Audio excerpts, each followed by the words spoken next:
భర్తీ చేశారు. ఇవాళ జాబ్ క్యాలెండర్ కూడా విడుదల చేశారు. ఒకసారి నేను మోక ఆనంద్ సాగర్ గారితో మాట్లాడతాను, మళ్ళీ మీ దగ్గరకు వస్తాను. ఆనంద్ సాగర్ గారు నమస్తే అండి. సార్ నమస్కారం సార్. ఏం చెప్తారు సార్, ఇవాళ మాట ఇచ్చినట్లుగానే మొత్తానికి జాబ్ క్యాలెండర్ను విడుదల చేశారు. ఈ జాబ్ క్యాలెండర్ విడుదలకు ముందే పెద్ద ఎత్తున ఉద్యోగాలను, అంతకుముందు ఆల్రెడీ వేల సంఖ్యలో ఉద్యోగాలను కూడా భర్తీ చేస్తున్నారు. మెగా డిఎస్సి చెప్పినట్లుగానే ఆ ప్రక్రియను పూర్తి చేశారు. ఏం చెప్తారు? ఇవాళ చాలామంది ఆనందాన్ని వ్యక్తం చేస్తున్న సందర్భం కనిపిస్తూ ఉంది. గతంలో ఎప్పుడు అసలు ఉద్యోగాలకు సంబంధించి నోటిఫికేషన్ ఇస్తారు అన్న అనుమానంతోనే అందరూ ప్రిపేర్ కావాల్సి వచ్చేది. కానీ ఇవాళ ఆ పరిస్థితి ఉండదు. ఎందుకంటే ఏ సమయంలో ఎప్పుడు ఏ ఉద్యోగాలు వస్తాయనేది చాలా స్పష్టంగా ఒక క్యాలెండర్ రూపంలో ఉంది. కాబట్టి తదనుగుణంగా అందరూ ప్రిపేర్ అయ్యేందుకు అవకాశం ఉంటుంది కదా సార్. ముందుగా మీకు ప్యానెల్లో ఉన్నటువంటి ఇతర పెద్దలందరికీ కూడా శ్రీ పరాభవనామ సంవత్సర ఉగాది శుభాకాంక్షలు. అలాగే ఈవేళ ఉగాది సందర్భంగా ఈ ఉద్యోగ క్యాలెండర్ని అందుకున్నటువంటి యువతకు కూడా మనస్ఫూర్తిగా శ్రీ పరాభవనామ సంవత్సర ఉగాది శుభాకాంక్షలు తెలియజేస్తూ మునుముందుగా లోకేష్ గారికి ధన్యవాదాలు తెలియజేస్తాం. ఆయన యువగళం పాదయాత్రలో 20 లక్షల ఉద్యోగాల కల్పన నా లక్ష్యం అని చెప్పి ఆయన సింహగర్జన చేశాడు. ఇచ్చిన మాట తూచా తప్పకుండా ఈవేళ ఈ ఉగాది కానుకగా యువతకు ఈ 10,060 ఉద్యోగాల్ని ప్రకటించడం రాష్ట్రం అంతా కూడా హర్షం వ్యక్తం చేస్తాం. ఎందుకంటే జగన్మోహన్ రెడ్డి 2,30,000 ఉద్యోగాలు ఇస్తానని హామీ ఇచ్చి ప్రతి జనవరిలో జాబ్ క్యాలెండర్ ఇస్తానని చెప్పి 5 ఏళ్లు యువతని దగా చేసి నిలువున ముంచేసి దేశంలోనే నిరుద్యోగత అత్యధికంగా ఉన్న రాష్ట్రం ఆంధ్రప్రదేశ్గా చేసి ఆయన పదవీచ్యుతుడయ్యాడు. ఇది కేంద్రం ఇచ్చిన నివేదిక. అనేక మంది ఆత్మహత్యలు చేసుకున్నారు ఉద్యోగాలు లేక జగన్మోహన్ రెడ్డి పరిపాలన కాలం.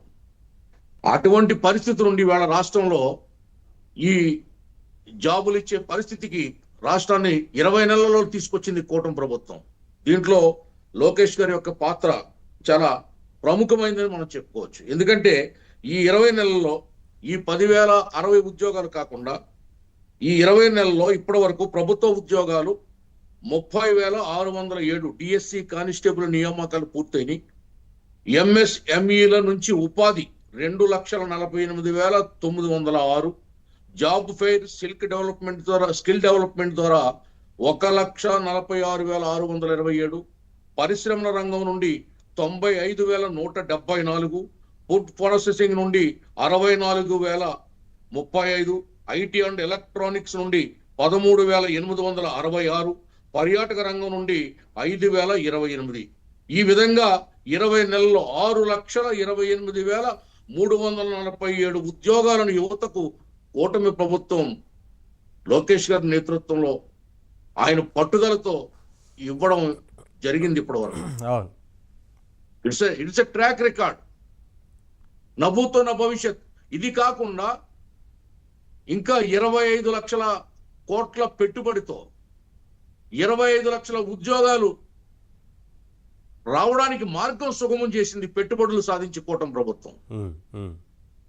అందుకు ఇటువంటి పని చేసే ప్రభుత్వాన్ని, ఇచ్చిన మాటను నిలబెట్టుకునే నాయకత్వాన్ని ప్రజలు కోరుకున్నారు. కాబట్టి ప్రతి ఇంట ఈవేళ పండగలాగా ఈ ఉగాది పూట తీపి కబురు, ఉగాది పచ్చడి లాంటి అన్ని రుచులు మేళవించిన, షడ్రుచులు మేళవించిన పచ్చడి లాంటి మాట కాకుండా కేవలం తీపి అనే ఒక ఏకైక పదార్థం లాంటి కబుర్ని యువతకి చెవులో పోసింది ఇవాళ కూటమి ప్రభుత్వం.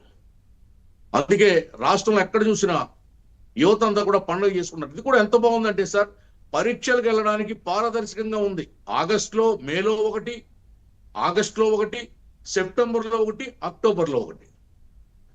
దేనికి కూడా ఎప్పటికప్పుడు ఎప్పుడు ఏది ప్రిపేర్ అవ్వాలి అనే దానికి అన్నిటికీ ఒక తేదీలు నిర్ణయించబడ్డాయి. కాబట్టి అనుగుణంగా ప్రిపేర్ అవ్వడానికి ఒక మంచి అవకాశం ఉంటుంది.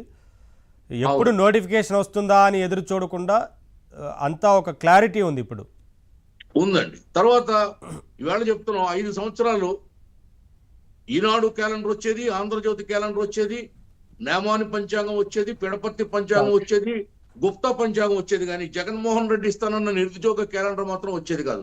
ఈవేళ మాత్రం ఈనాడు క్యాలెండర్ కంటే ఆంధ్రజ్యోతి క్యాలెండర్ కంటే ముందుగా, నేమాని పిడపర్తి గుప్తా గంటల పంచాంగాల కంటే మునుముందుగా ఈ జాబ్ క్యాలెండర్ వచ్చింది. ఇది ఖచ్చితమైనటువంటి ప్రభుత్వం అంటే, ఖచ్చితత్వం అంటే చిత్తశుద్ధి, ప్రజల పట్ల ఇచ్చిన మాట నిలబెట్టుకునే ప్రయాణంలో ఇది ఒక రకమైనటువంటి దృఢ చిత్తంతో, త్రికణ శుద్ధితో ప్రభుత్వం ముందుకెళ్తుందన్న దానికి ఒక తార్కాణం, ప్రబలమైన తార్కాణం ఇది. కాబట్టి రాష్ట్రంలో ఈవేళ ఉద్యోగ కల్పనే కాదు, శాంతి భద్రతలే కాదు, శాఖాపరమైనటువంటి పరిపాలనా విధానమే కాదు, అన్నీ కూడా ధ్వంసం అయిపోయి, నిర్వీర్యమైపోయి, నిస్తేజమైపోయి ఉన్నటువంటి నిద్రాణమై ఉన్నటువంటి పరిస్థితుల్లో కూటమి అధికారంలో వచ్చింది మొన్న 20 నెలల క్రితం. అవన్నీ చక్కబెట్టుకుని అన్ని అధిగమించి సరే ఏదైనా ఆనంద్ సార్ గారు